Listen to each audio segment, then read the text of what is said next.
On continue dans l'Épître aux Romains. Si vous voulez tourner avec moi, Romains chapitre 1, à partir du verset 18 jusqu'au verset 32. On ne lira pas les versets tout d'un bout, on va les lire au fur et à mesure qu'ils vont se présenter. Aujourd'hui, on finit le premier chapitre. Il y en a 16. On finit le premier. Gloire à Dieu. Ça va bien. Mais j'espère que cela vous a à la fois fortifié, jusqu'à maintenant, encouragé et encore révélé des choses. Parce que Dieu veut parler. Et Dieu parle comment? Dieu parle tantôt d'une manière, tantôt d'une autre, mais il parle aussi par sa parole. Et vraiment, cette épître est vraiment merveilleuse parce que j'ai l'impression qu'elle est écrite pour nous, ici, au 21e siècle. Cette épître, comme toute la parole de Dieu, est toujours d'actualité, même si elle a été écrite dans plus tôt, au début au début de l'Église. Je crois qu'elle est vraiment pour nous aujourd'hui. Et Dieu, par son Saint-Esprit, est réellement en train de nous parler ce matin. C'est comme un tête-à-tête avec Dieu. Vous allez voir, le verset 18 à 32 nous donne un portrait, c'est comme un portrait, une figure de ce qu'est l'homme, de ce que sont les hommes. Pas l'homme masculin, mais l'homme tant masculin que féminin. Aussi, cette épître me révèle comment il pense, mais comment aussi je devrais me comporter. Il me dit qu'il est un Dieu juste, mais aussi aimant, et qu'il ne laisse pas le péché impuni. Dieu est juste. Dieu aime. Dieu a fait alliance avec nous. Il a traité alliance avec nous. Et la belle chose de cette alliance-là, c'est qu'il a dit qu'il ne se détournerait pas de cette alliance-là, que lui-même n'en mettrait pas fin. Mais ce qui peut nous nuire, c'est le péché qui est en nous, mais Dieu ne laisse pas le péché impuni. Alors, prenez le temps cette semaine de lire cette épître, mais peut-être aussi de lire à partir du 2, chapitre 2, à partir du verset 1 jusqu'au verset 15, jusqu'au verset 16. Ça va être le texte pour la semaine prochaine. Essayez de voir ce que Dieu peut vouloir dire à l'intérieur de cela. Amen. Donc, je l'ai dit il y a quelques semaines, l'Épître aux Romains s'adresse à 3 types de personnes. Les Juifs, qui sont le peuple de Dieu, les Grecs, qui sont le peuple de Dieu étranger, un D minuscule, Dieu avec un X, étranger, et puis les païens, c'est-à-dire un peuple sans Dieu, ou qui se disent sans Dieu. Mais ici, elle s'adresse aux hommes, c'est-à-dire aux hommes, le genre humain. Et donc, aux 3 groupes de personnes. Quand Paul a parlé, lorsqu'il a écrit cette épître-là, il s'est adressé à ces 3 groupes de personnes-là, qui étaient les Juifs, les Grecs et les païens. C'est pour ça que je dis que la parole nous parle encore aujourd'hui, parce que nous n'étions pas Juifs, nous n'étions pas Grecs, mais nous étions païens. Païens, donc un peuple sans Dieu. Bien qu'on ait appartenu à une religion dans le passé, nous n'avions aucune relation avec le Dieu vivant, avec le Dieu éternel. La base d'un être qui vit avec Dieu, c'est sa relation avec Dieu. C'est la base. L'homme qui est en relation avec Dieu connaît son Dieu et vit pour son Dieu. Et il est donc un homme avec un Dieu. Il est donc un membre du peuple de Dieu. Aussi, on voit que, c'est ça, je vous l'ai dit, le genre qui choisit volontairement, c'est ça. On voit tout le long dans le passage, on s'aperçoit, il commence en disant au début, la colère de Dieu se révèle du ciel contre toute impiété et toute injustice des hommes. Et tout le long, verset 19, peut-être pas 19, mais 20, on voit « il ». Au pluriel, 21, il au pluriel, 22, il au pluriel, 23, il au pluriel. Chacun des versets, il y a le il au pluriel, ce qui signifie les hommes. Il s'adresse aux hommes. Alors, tout ce passage s'adresse aux hommes. Il y a beaucoup de matériel dans ce passage-là aujourd'hui. Je vais essayer d'être concis, mais vous pourrez l'approfondir chez vous si vous voulez, ou prendre des notes, méditer, même poser des questions au Seigneur. On pourrait parcourir pendant des heures et des heures un seul verset. D'ailleurs, je ne me souviens pas de vous l'avoir dit, mais Frédéric Godet a un commentaire sur l'Épître aux Romains en 2 volumes de plus de 1000 pages. seulement sur les 16 chapitres de l'Épître aux Romains, un commentaire de plus de 1000 pages. Fait qu'il y a du stock, il y a des choses à dire. Je n'ai pas regardé qu'est-ce qu'il disait à propos de celui-là, sur combien de pages il le décrit, ce passage-là, mais c'est juste pour dire que il y a beaucoup de choses dans la parole de Dieu. Donc, Romains 1, versets 18 à 19 nous dit « La colère de Dieu se révèle du ciel contre toute impiété et toute injustice des hommes qui retiennent injustement la vérité captive, car ce qu'on peut connaître de Dieu est manifeste pour eux, Dieu le leur ayant fait connaître. » Ce qu'on voit ici, on voit des gens qui ont fermé les yeux volontairement. Le verset 18 jusqu'au verset 32, il fait référence aux hommes. « Mais les hommes ont choisi de fermer les yeux volontairement pour ne pas croire. Ils argumentent, mais cela n'a aucune valeur. » Ils argumentent sur des choses pour essayer de convaincre les gens autour d'eux, mais ça n'a pas de valeur parce qu'ils ont fermé les yeux volontairement. D'ailleurs, les gens qui se disent athées luttent de toute leur force pour ne pas croire. Parce qu'il y a tellement d'évidence dans la nature, tellement d'évidence dans le monde qui nous entoure, qui luttent de toute leur force pour ne pas croire. Et là, ils se montrent toutes sortes de scénarios. Ils se font de la boucane devant les yeux pour empêcher de voir. C'est comme s'ils tournaient rapidement dans du sable sec pour faire de la poussière, pour essayer que ça monte et qu'ils ne voient pas. Mais encore là, la poussière qui monte vient de Dieu. Donc, ils luttent. Paul nous dit au verset 20 que les perfections invisibles de Dieu, sa puissance éternelle et sa divinité se voient comme à l'œil. Juste à regarder le corps humain et de dire honnêtement que le corps humain vient d'une explosion, bing-bang, d'un moment donné à quelque part dans l'univers, il faut beaucoup de foi pour croire ça. Il faut plus de foi que de croire en Jésus. Il faut beaucoup de foi pour croire ça. Quand on regarde la complexité de la machine humaine, du corps humain, l'homme n'a jamais été capable de recréer quelque chose de semblable. Tellement c'est complexe. Ah, vous allez dire, oui, il le fait en laboratoire avec des embryons, mais ils viennent d'où les embryons? Ils viennent d'un corps humain. Ils n'ont pas créé les embryons. Ils sont incapables de créer les embryons. Ils sont incapables de créer une ovule, ils sont incapables de créer un spermatozoïde qui, lorsqu'ils vont se rencontrer, et que ça va former un être humain. Ils le font à partir de la génétique, mais pas aussi, pas ce qu'on connaît avec Dieu. Et personne ne peut prouver le contraire en parlant des perfections invisibles de Dieu. Si une personne veut être honnête, elle avouera que Dieu existe. Il y a beaucoup de personnes qui se sont dit athées toute leur vie. À la fin de leur jour, ont déclaré que Dieu était vivant, que Dieu était réel, qu'il existait. Pourquoi? Est-ce qu'ils ont eu peur? Ils ont voulu sauver leur peau à la dernière minute? S'ils ont voulu sauver leur peau à la dernière minute, c'est qu'ils ont cru toute leur vie que Dieu existait, mais qu'ils ont essayé de se faire croire qu'il n'existait pas. L'homme est spécial.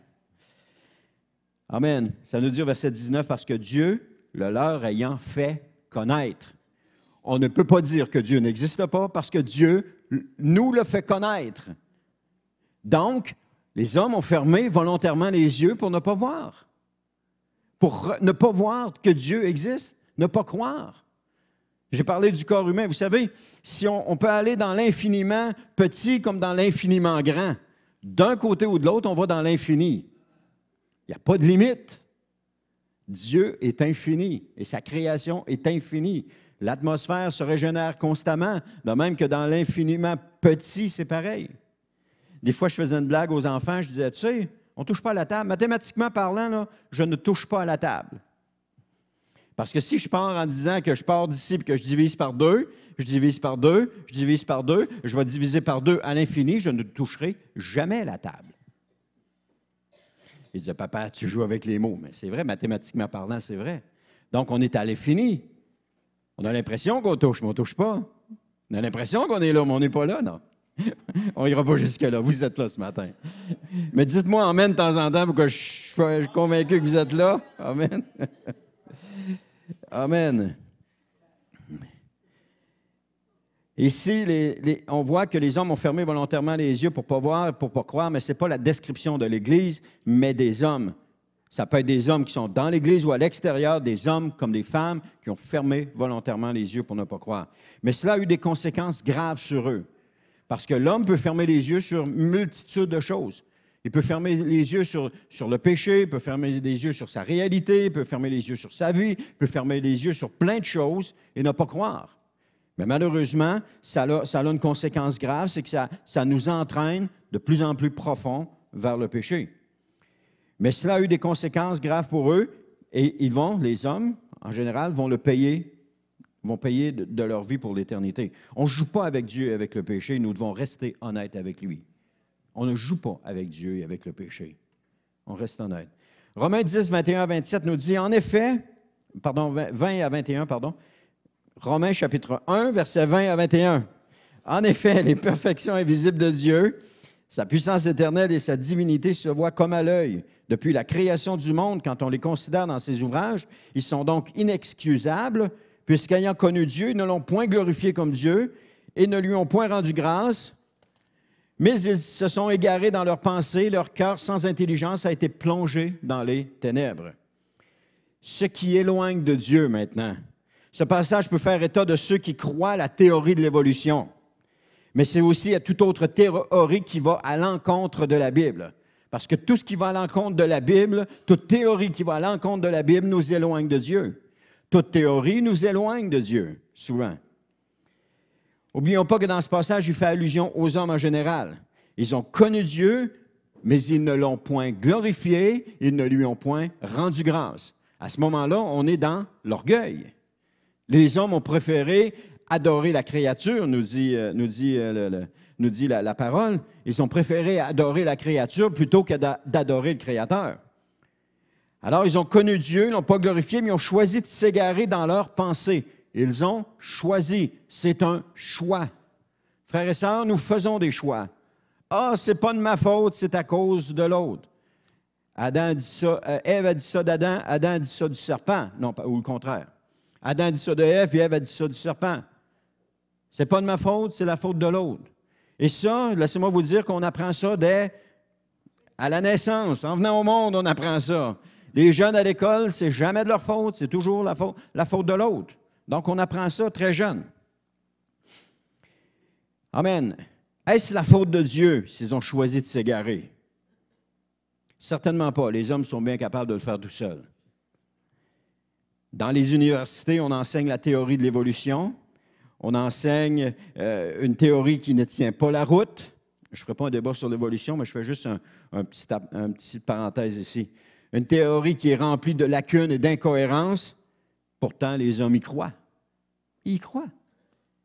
La Bible n'a aucune incohérence d'un bout à l'autre. Et ils ne veulent pas y croire. Cherchons le problème, cherchons cherche le mot, là. Cherchons le mot. La faille, c'est ça. Cherchons quelque chose comme ça. Mais ils ne croient pas à la Bible, qui est non incohérente, mais ils croient à une théorie des hommes qui est complètement incohérente. Ils y croient. Amen.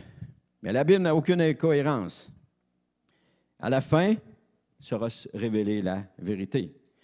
Et nous saurons si notre construction est faite avec du chaume ou avec de la pierre. À la fin, tout sera révélé. Tout. Si notre fondation était sur le roc ou le sable, on va le voir aussi. Si ce sur quoi nous avons bâti, c'était Jésus, et avec quoi nous avons bâti? La pierre ou du chaume. Si on a bâti sur du sable, ça va être emporté. Si on a bâti sur de la pierre, ça va rester. Si on a bâti avec du chaume, ça va brûler. Si on a bâti avec de la pierre, ça va rester. Construisons avec la pierre, frères et sœurs. La pierre qui est Jésus, le roc. Construisons avec le roc de la parole de Dieu. Construisons avec le roc qui est Jésus. Prenons des morceaux de pierre. Lorsqu'on construisait des murailles, on allait dans le roc, on taillait des pierres et on les amenait pour on construisait une muraille. Alors, construisons avec le rocher. On dit que Christ est le rocher. On voit ça dans Exode, que Christ est le rocher.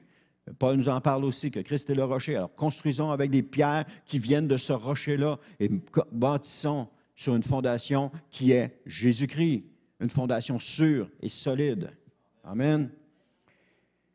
Mais à cause de cela, les hommes, leur cœur a été plongé dans les ténèbres. Est-ce que c'est la faute de Dieu? Aucunement, ce n'est pas la faute de Dieu. Dieu n'a pas voulu ça pour les hommes. Ça nous dit dans Ézéchiel qu'il dit, il dit, je ne désire pas que le méchant meure ou périsse. Ce n'est pas ça que Dieu veut. Dieu veut passer l'éternité, veut que ses enfants, ses créations, passent l'éternité avec lui. C'est ça son désir. Il nous a créés, pourquoi? Pour nous aimer. Lorsqu'on donne naissance à des enfants, généralement, c'est pour les aimer. C'est pour les chérir, les aimer. Quand on regarde une maman qui a un jeune enfant et qui est normalement constituée, prend son enfant, pas l'enfant normalement constitué, mais la maman, qui l'aime, qui le chérit, qui s'en occupe. Dieu, c'est ça. Des fois, je disais que si on veut voir l'amour de Dieu envers nous, regardons l'amour que nous avons envers nos enfants. Pas l'amour que nos parents ont eu envers nous, mais l'amour que nous avons envers nos enfants. Parce que je suis convaincu que chacun de nous ici dans cette salle, on a un amour inconditionnel pour nos enfants. Qu'importe ce qu'ils vont faire, on va les aimer. Qu'importe ce qu'ils vont dire, on va les aimer. Et même s'ils nous envoient promener, puis qu'ils quittent la maison, puis ils nous délaissent, on va continuer de les aimer. Parce que nous les avons engendrés. Ils viennent de nous. On va continuer de les aimer. Et c'est pareil. Dieu nous a créés et il va continuer de nous aimer. Il va continuer de le faire. Mais ils n'ont pas connu Dieu, ils ont choisi de s'y soumettre, ils ont volontairement fermé les yeux pour ne pas voir, et leur orgueil les a tenus en esclavage. Romains chapitre 1, versets 22 à 23 nous dit « Se vantant d'être sages, ils sont devenus fous. Et ils ont changé la gloire du Dieu incorruptible en image représentant l'homme corruptible, des oiseaux, des quadrupèdes et des reptiles. » En image qui représente l'homme, mais qui représente aussi des oiseaux, des quadrupèdes et des reptiles. Ils ont changé pour cela. Donc, l'homme s'est créé des idoles. L'homme est fait pour adorer. S'il n'adore pas Dieu, il va adorer une idole. Il est fait pour adorer. Dieu a créé les hommes pour l'adorer. Il a créé les anges. Les anges sont dans sa présence. Pourquoi? Pour le servir et l'adorer. Il nous a créés pourquoi? Pour le servir et l'adorer. Si on n'adore pas Dieu, on va adorer sa création, sa créature ou des idoles. Des représentations qu'on va se faire, mais on va l'adorer. Ésaïe 40, 26 dit « Levez vos yeux en haut et regardez, qui a créé ces choses? » C'est Dieu qui a tout créé. C'est Dieu qui a tout fait. Si l'homme est capable de faire quelque chose, c'est parce que Dieu lui en a donné la capacité de le faire. Aucun homme qui peut s'élever en orgueil et dire « Ah, c'est grâce à moi si tout ça s'est fait. » C'est pas lui. La capacité ne lui vient pas de lui, elle lui vient de Dieu. Parce que nous sommes rien. Nous ne sommes rien. Ici, on parle dans le texte de la nature déchue des hommes sans Dieu qui ont choisi d'adorer des idoles plutôt que Dieu. Ça nous dit qu'ils ont changé la gloire de Dieu en une sorte de représentation qui leur fait plaisir. Quand David Wells est venu, je ne sais pas où est-ce qu'il l'a dit, mais il dit, les hommes veulent que Dieu leur ressemble.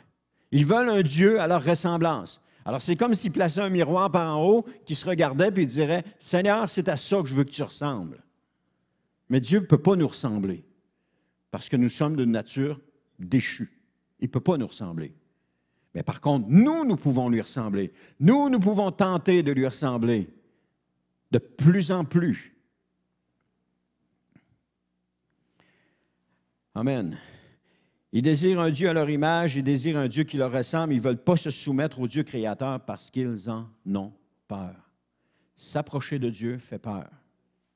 S'approcher de la lumière fait peur. Pourquoi ça fait peur?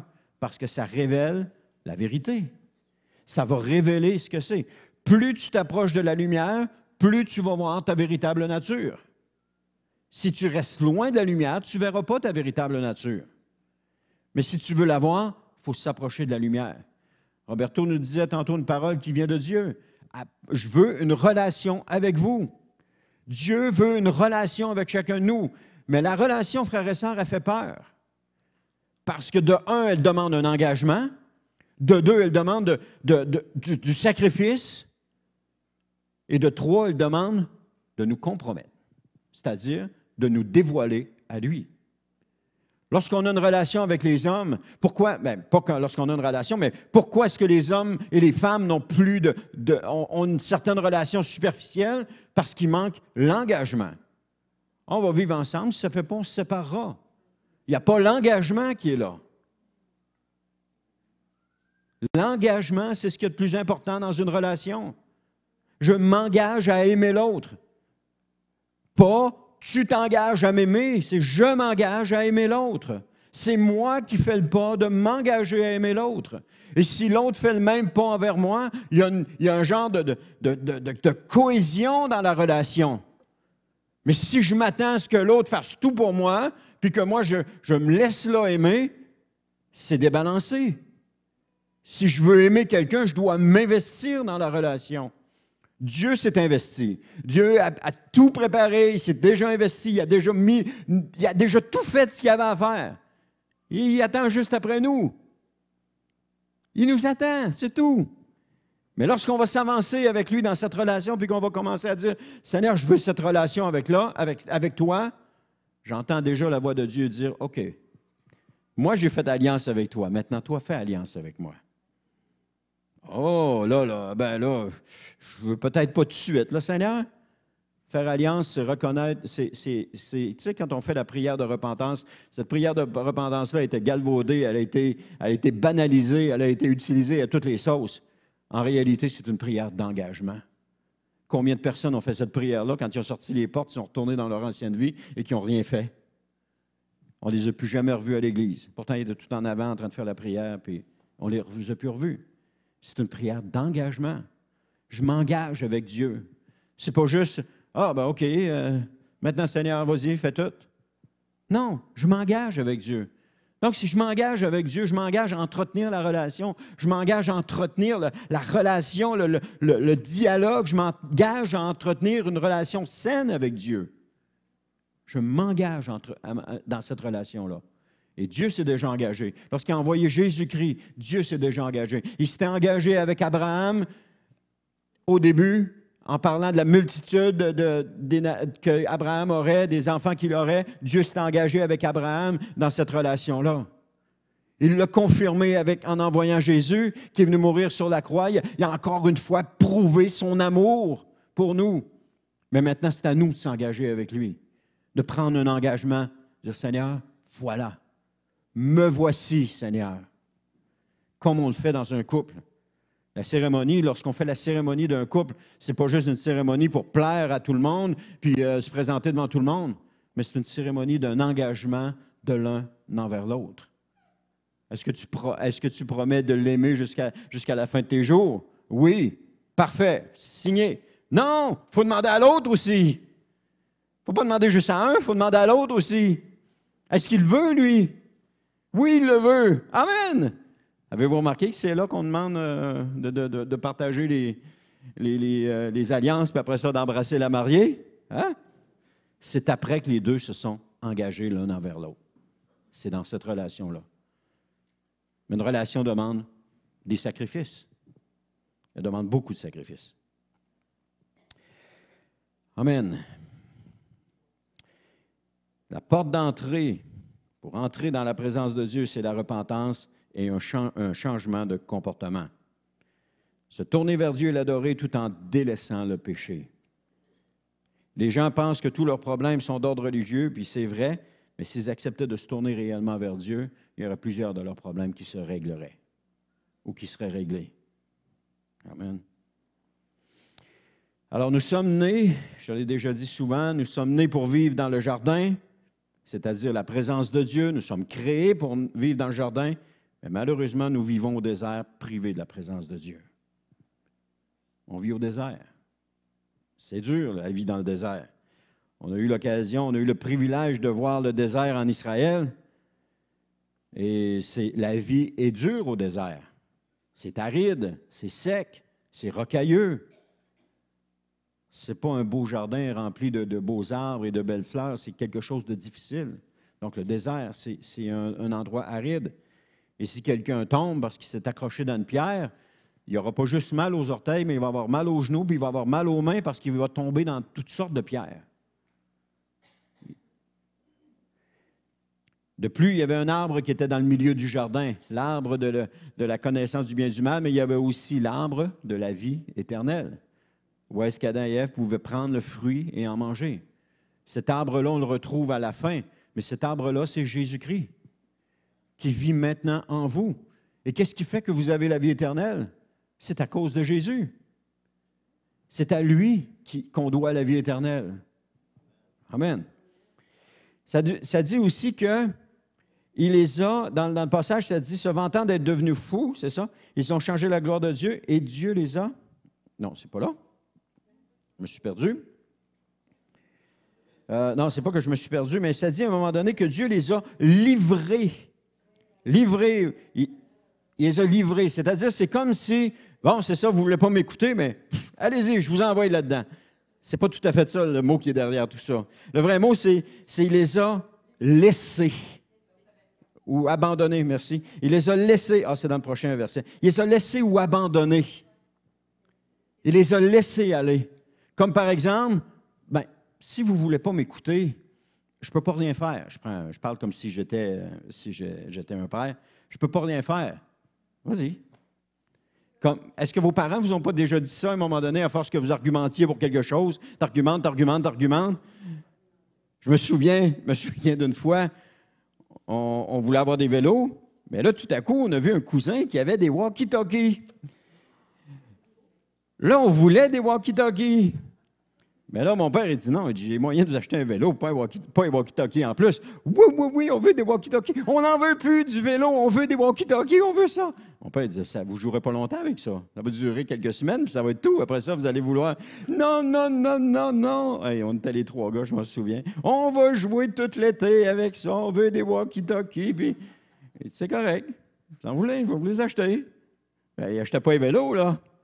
Ça a fait quoi après 2 semaines? Qu'est-ce qu'on a commencé à faire? Oh, on veut des vélos! Mais non, il dit, vous vouliez des walkie-talkies, je vous en ai acheté? Ah, ça a été un été difficile. Il a comme dit, ben, c'est ça que vous voulez, c'est correct, on va vous le donner.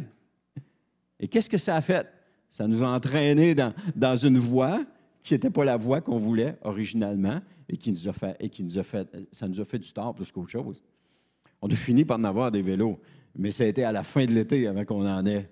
Puis les walkie-talkies, ça faisait un bout qu'on ne jouait plus avec et qu'on était malheureux. On était malheureux. Hey, j'ai jamais refait une chose de même, hein? Jamais refait. En tout cas, je pense.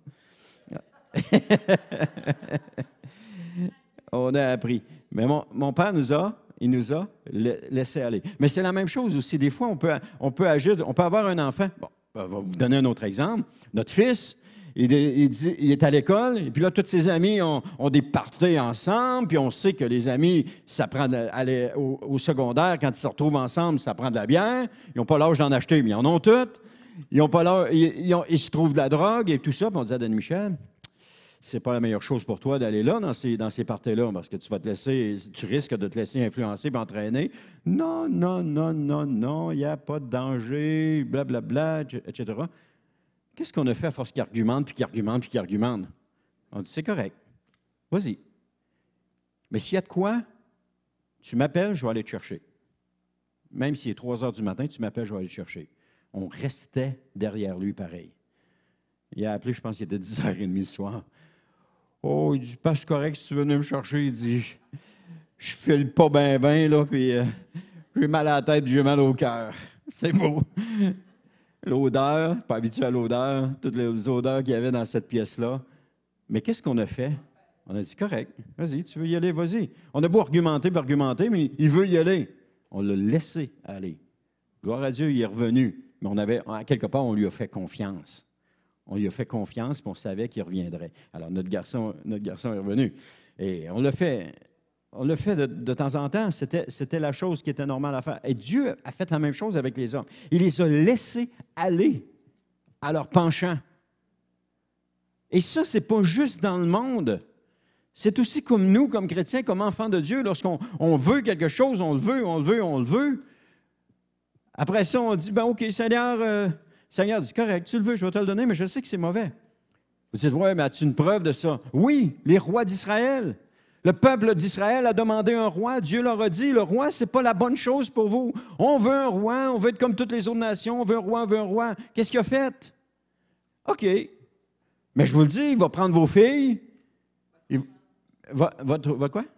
Votre argent, il va tout faire ça. Non, c'est pas grave, on veut un roi. Qu'est-ce que Dieu a fait? Il leur a donné un roi. Mais ce n'était pas ça son but original. Ce n'était pas ça qu'il voulait. Et combien d'autres choses que Dieu voulait pour nous, mais à force, je parle nous, l'humanité, mais à force d'argumenter avec lui, il finit par dire, ben, c'est correct, vas-y. Vas-y. Mais seulement, il y a une chose, c'est qu'il reste toujours là en arrière de nous. Il reste toujours là à nous attendre. Il reste toujours là à nous attendre. Jamais on pourra reprocher à Dieu de ne pas avoir été là. Jamais on pourra y reprocher. De nous avoir abandonnés. Jamais. Parce que ce n'est pas ça que Dieu fait. Dieu reste avec nous. Mais frères et sœurs, je veux juste vous encourager, accrochez-vous à Dieu. Accrochez-vous à lui. Pardon? C'est un Père protecteur. Amen. Amen. Alors, comme Israël, tantôt je disais qu'il demandait un roi. Ce n'était pas le choix de Dieu, mais il a accepté, sachant tout le mal que ça causerait. C'est comme s'il disait, c'est ce que vous voulez, alors je ne vous retiens pas. Les conséquences de cela, quand on regarde l'humanité ou quand on regarde les hommes en général, lorsqu'ils s'en vont dans cette voie qu'ils ont choisie, en laissant Dieu de côté, mais d'un, ils déshonorent eux-mêmes leur propre corps, ils changent la vérité de Dieu en mensonge, puis ils servent et adorent la créature au lieu du Créateur. C'est les conséquences. La créature, par exemple, les gens vouent un culte à leur animal de compagnie.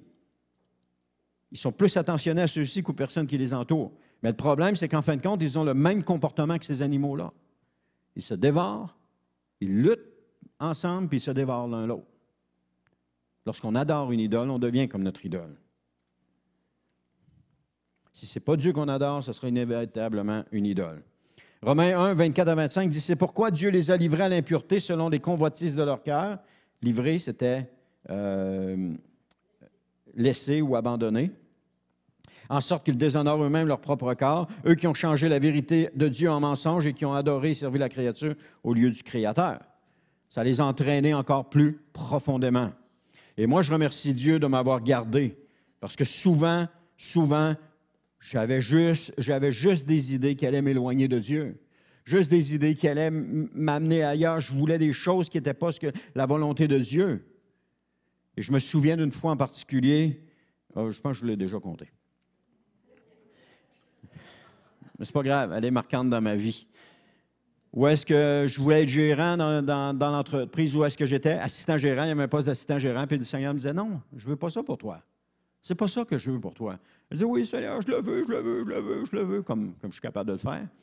Et en fin de compte, j'ai pris la décision d'y aller en défiant ce que Dieu avait pour moi.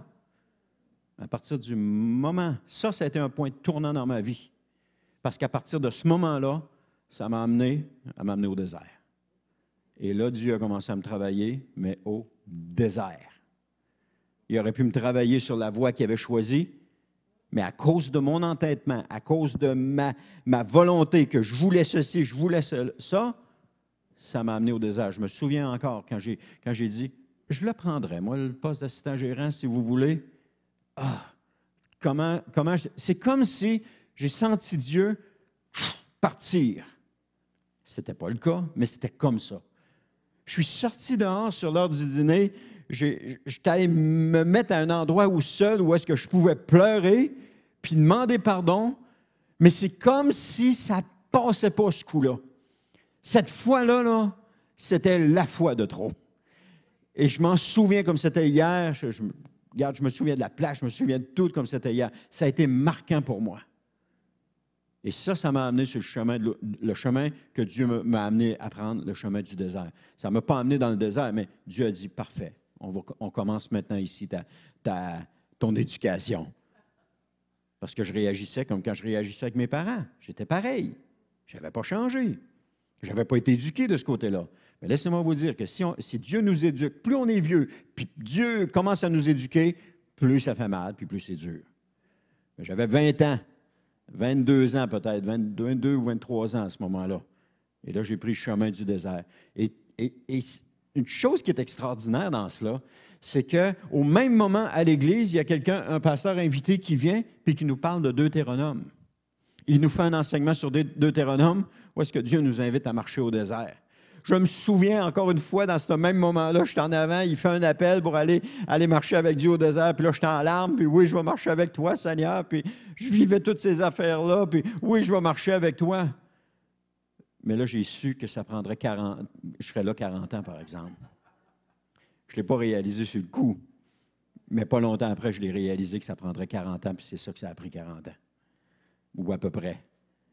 Jusqu'à ce que mon caractère soit brisé, puis que je courbe devant Dieu, puis que je dise, Seigneur, je te remercie de m'avoir dit non. Je te remercie pour ce que tu as fait. Puis je te remercie, Seigneur, c'était la meilleure chose qui pouvait m'arriver.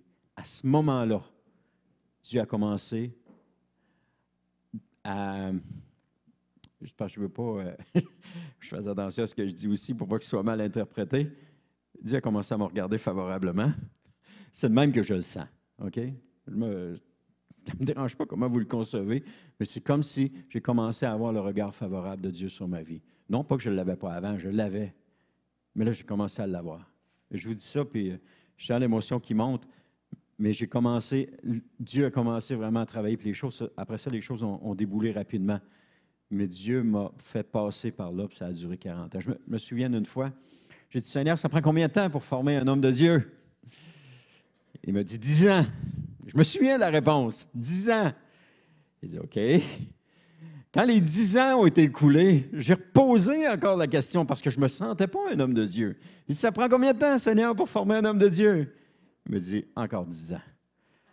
Alors, je dis, ah non. Je ne l'ai pas demandé la troisième fois. Parce que je m'imaginais bien la réponse, mais je ne l'ai pas demandé. C'est ça la relation avec Dieu. C'est ça. D'accepter qu'on passe, qui nous amène là, puis qu'on accepte de se soumettre à lui, puis qu'on accepte de marcher avec lui, c'est non seulement, c'est l'engagement avec lequel j'ai commencé tout à l'heure avec Dieu. L'engagement avec Dieu. Combien de personnes, je parle aux plus vieux chrétiens qui sont ici, qui ont vu des gens passer dans l'Église et quitter puis retourner à leur ancienne vie? Il n'y avait pas d'engagement. Il n'y avait pas d'engagement.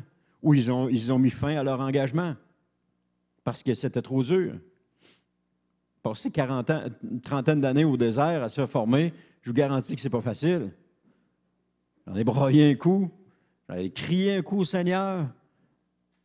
Mais aujourd'hui, je suis content. Je ne suis pas parfait, mais j'aime le Seigneur de tout mon cœur. Puis quand je vois le passage qui parle de David, qui dit que c'était un homme au cœur de Dieu, que je regarde la vie de David, je ne me compare pas à David parce que, de 1, on ne vit pas dans la même époque. De 2, je n'étais pas roi d'Israël. De 3, je n'étais pas berger. De 4, je n'étais pas le fils d'Isaïe. De 5, je n'étais pas celui que Dieu a oint avec de l'huile. De 6, je n'avais pas ses concubines, etc. J'étais loin d'être lui. Mais, quand il parle, qu'il dit que c'était un homme le cœur selon le cœur de Dieu, est-ce que David était parfait? Non. Il a péché. Il a versé du sang. Mais c'était un homme au cœur de Dieu. Pourquoi? Parce qu'il savait se repentir et marcher avec Dieu. David avait pris un réel engagement avec Dieu. Tous ceux et celles qui ont pris un réel engagement avec Dieu vont avancer avec le Seigneur. Ceux et celles qui n'ont pas pris de réel engagement avec Dieu vont abandonner le Seigneur. Parce que c'est la base de l'engagement. Amen. Romains 1, 26 à 27, il dit, c'est pourquoi Dieu les a livrés à des passions infâmes, car leurs femmes ont changé. Encore une fois, le mot livré qui est là, c'est le même mot. Leurs femmes ont changé l'usage naturel en celui qui est contre nature. De même, les hommes, abandonnant l'usage naturel de la femme, se sont enflammés dans leurs désirs les uns pour les autres, commettant homme avec homme des choses infâmes et recevant en eux-mêmes le salaire que méritait leur égarement. Je pense que c'est clair comme passage. Les hommes et les femmes se sont tournés les uns vers les autres, et puis c'est l'homosexualité qui a pris place à ce moment-là. L'homosexualité, ça ne date pas du 20e siècle. C'est là depuis longtemps. C'est le fait que les hommes et les femmes sont livrés à leur passion infâme et s'enflamment les uns pour les autres, l'un envers l'autre. Ils sont entraînés dans la déchéance encore plus profondément. C'est une profondeur de déchéance qui est encore plus profonde parce qu'ils se sont laissés entraîner dans cela. Bien, ils ont été laissés eux-mêmes. Ils se sont tournés, les hommes, c'est ça. Aujourd'hui, notre monde dit que c'est normal. Il faut faire attention, il faut que je fasse attention à ce que je vais dire parce que je pourrais être déclaré comme étant homophobe. Mais ce n'est pas là le point, je ne suis pas homophobe. Mais les gens disent que c'est normal. Aujourd'hui, vous regardez une émission de télé, un téléroman ou un film, et c'est pas rare de voir deux hommes ou deux femmes qui s'embrassent. C'est pas rare de voir des couples qui sont hétéros, des couples qui sont homosexuels. On voit ça. C'est rendu normal. Et si on s'élève contre ça, oh là, on n'est pas normal. Ce matin, je ne veux pas condamner ça, absolument pas, parce que ce n'est pas ça que Dieu nous demande. Dieu nous demande d'aimer ces personnes. Oui, condamner le péché, mais pas condamner les personnes. Il faut arriver à faire la distinction entre les deux. Entre le péché et la personne, il y a c'est deux choses différentes. Dieu nous amène à condamner le péché, mais pas à condamner la personne. Et souvent, on mélange les deux et puis on est tous pris en pain entre les deux sans comprendre exactement qu'est-ce qu'il y en est. Il y a de l'homosexualité dans ma famille. Est-ce que je les déteste? Non. Je les aime.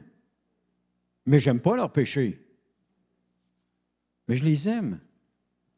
J'ai un amour profond pour ces deux gars-là. C'est un amour de Dieu pour eux. Amen.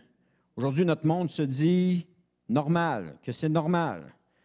Et quelle attitude et quel comportement est-ce qu'on devrait avoir envers ces gens? Vous vous souvenez, au début, quand j'ai commencé à parler, je parlais que c'était la nature déchue de l'homme. On est dans cela. Si je vous fais un portrait de ce que c'est que le monde à l'extérieur, c'est un monde qui est déchu.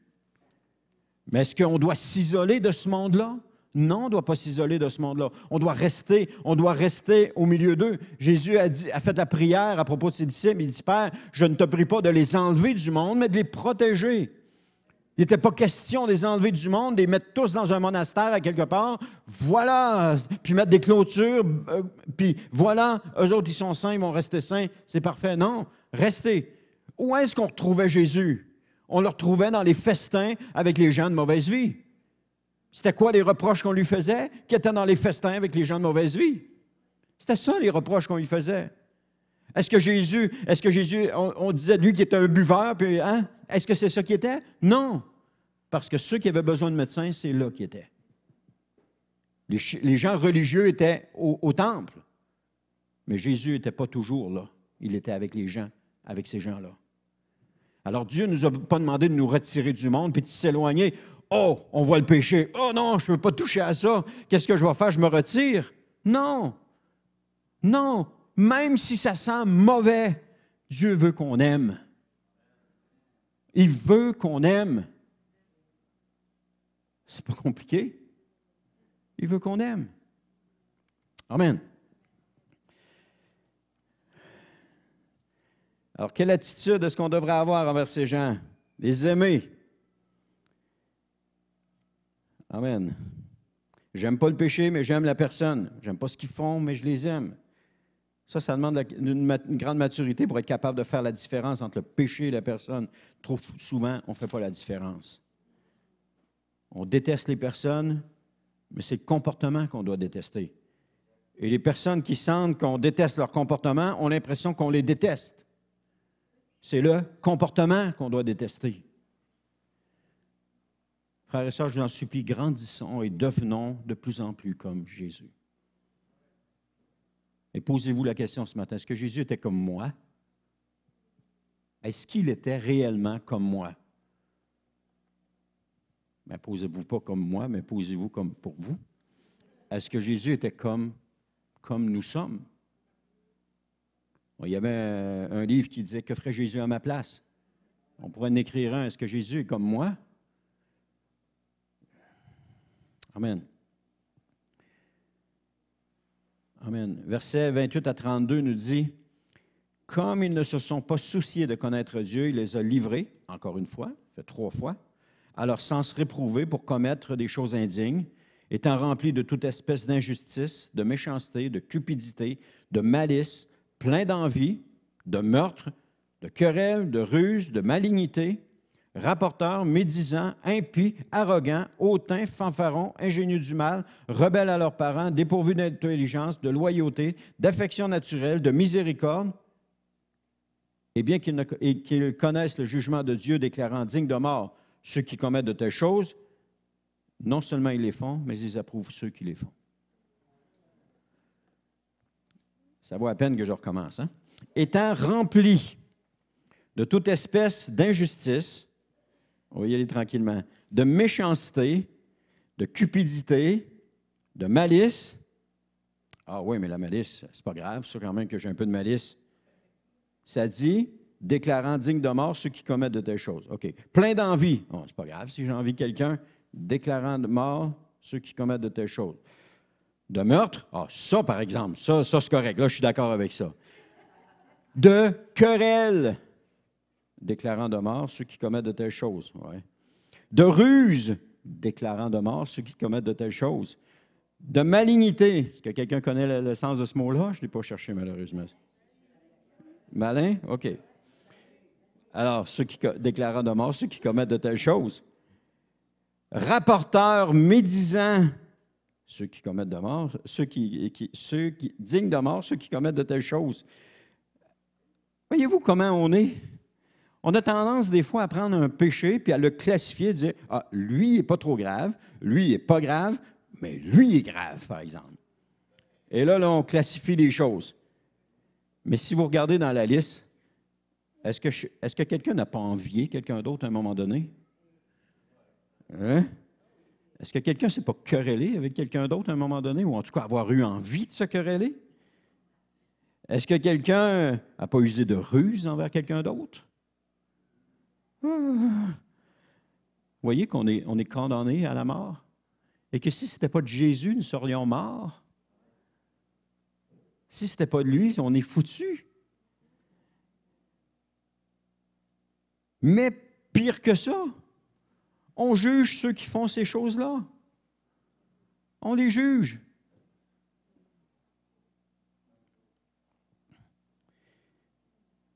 Puis il dit ici, non seulement ils les font, mais ils approuvent ceux qui les font. Donc l'homme abandonné encore à lui-même, encore une fois, Paul décrit la situation, puis je n'ai pas besoin d'appuyer encore davantage là-dessus, je pense que vous le savez. Mais quel devrait être notre comportement? Ça devrait être quoi, notre comportement? D'aimer. D'aimer, tout simplement. Le dimanche matin, ici, c'est une assemblée publique où tous sont les bienvenus. Tous sans exception. C'est une assemblée publique. Ce n'est pas le lieu, j'ai écrit la semaine dernière, l'Église n'est pas le lieu très saint. Ce n'est pas un lieu très saint où seulement les gens parfaits, sans péché, entrent. Tous sont les bienvenus.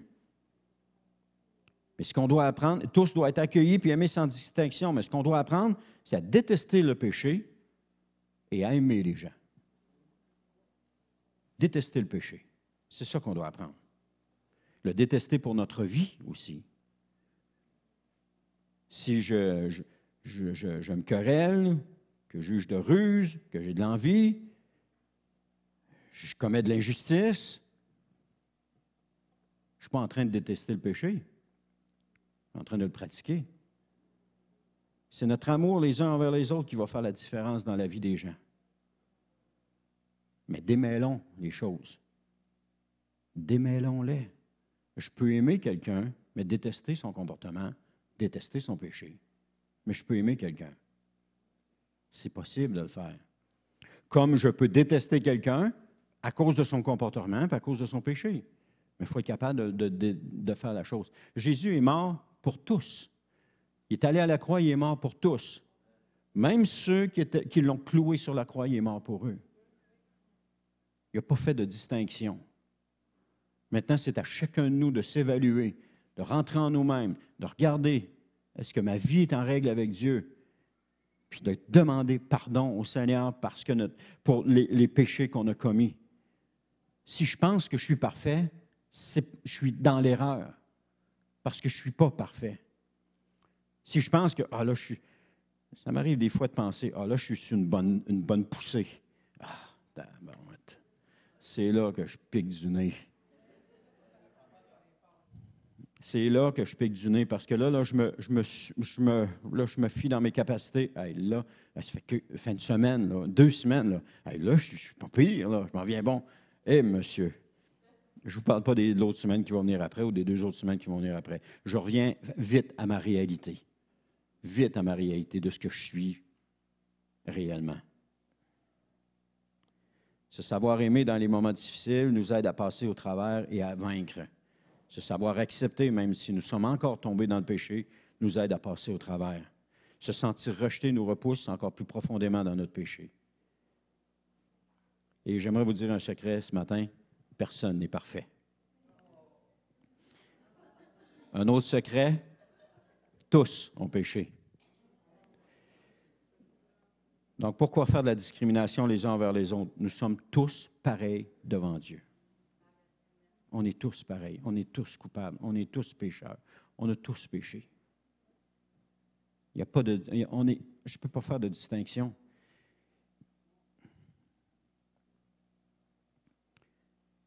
Ce que nous avons tous de besoin, c'est par-dessus tout d'être aimés. Se sentir aimé par le Seigneur, mais aussi se sentir aimé par ceux qui nous entourent. L'amour est plus puissant que n'importe quelle thérapie. L'amour apporte la guérison, le pardon, la libération. Les gens qui souffrent ne devraient en aucun temps s'isoler. On avait un chaton qui s'était blessé, puis on ne le trouvait plus. Depuis quelques années de cela, on ne le trouvait plus. Il s'était isolé. Il s'était isolé, il était parti pour se soigner, je ne sais pas trop. Il était rendu en dessous de la galerie. Il fallait rentrer en dessous de la galerie pour aller le chercher parce qu'il s'était fait blesser, donc il s'était isolé. Alors, on fait la même chose des fois. On se fait blesser, qu'est-ce qu'on fait? On s'isole, on se cache, et puis on ne veut plus voir personne. Alors que c'est là qu'on a besoin d'être avec les gens. C'est là qu'on a besoin d'être aimé. C'est là qu'on a besoin de se sentir aimé. Mais des fois, on a un jugement. On a un jugement envers les autres, on a un jugement envers nous-mêmes, et ça nous empêche de nous approcher des autres, ça nous empêche d'être là. L'amour est plus puissant que n'importe quelle théorie. Les gens qui souffrent ne devraient en aucun temps s'isoler. Les gens qui ont péché ne devraient jamais être rejetés. L'Église est le lieu de pardon par excellence.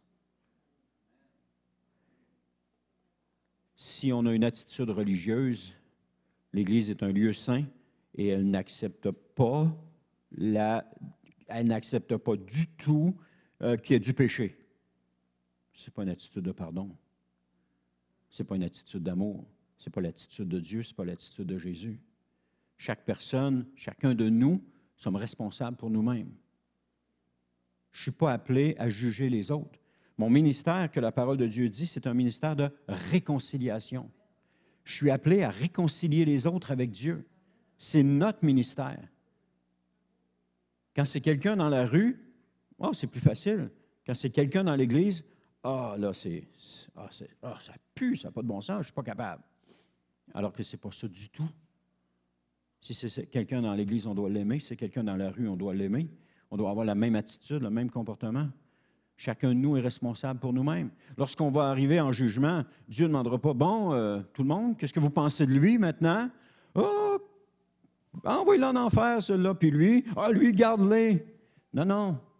Vous savez ce que les gens ont fait quand Pilate a dit, « Lequel vous voulez que je vous libère? » Ils ont tous crié Barabbas, puis de crucifier Jésus. Libère le criminel, puis crucifie le juste. C'est ça, la nature humaine. Non, c'est moi seul devant Dieu, avec moi, là. Puis ça nous dit, la parole nous dit que toute langue, tout genou fléchira devant lui. Et quand Dieu va parler, qu'est-ce qui va sortir de ma bouche? Tu as raison, Seigneur. C'est de la faute à lui. Il n'est plus là. Je suis seul devant lui. Je ne peux pas mettre de la faute sur d'autres personnes. Je suis seul responsable de mes comportements. Je suis seul responsable de mes attitudes. Je suis seul responsable de mes paroles. Je suis seul responsable de moi-même. Amen. Alors, c'est par amour que Dieu est venu nous chercher, c'est par amour qu'il est venu nous sauver, c'est par amour que nous devons nous investir dans la vie des autres. Nous investir, parce que c'est par amour. Les ministères ont un but. Les ministères ici dans l'Église ont un but, servir les gens. Servir les gens. Non pas me servir ou nous servir, servir les gens. ce que je fais, c'est pour servir les gens. Quand on parle de connecter les gens avec Dieu, c'est un ministère de réconciliation à quelque part. On veut connecter les gens avec Dieu. On veut les amener à ce qu'ils soient réconciliés avec Dieu. C'est ça, là, connecter avec Dieu. C'est de les amener à réconcilier avec Dieu. Si je pense que je l'ai l'affaire, je ne suis peut-être pas tout à fait réconcilié avec Dieu. Parce que je devrais pleurer sur ma condition. Parce que ma condition n'est pas bonne, n'est pas belle. Amen. Ce matin, je voulais, peut-être qu'on va inviter l'équipe de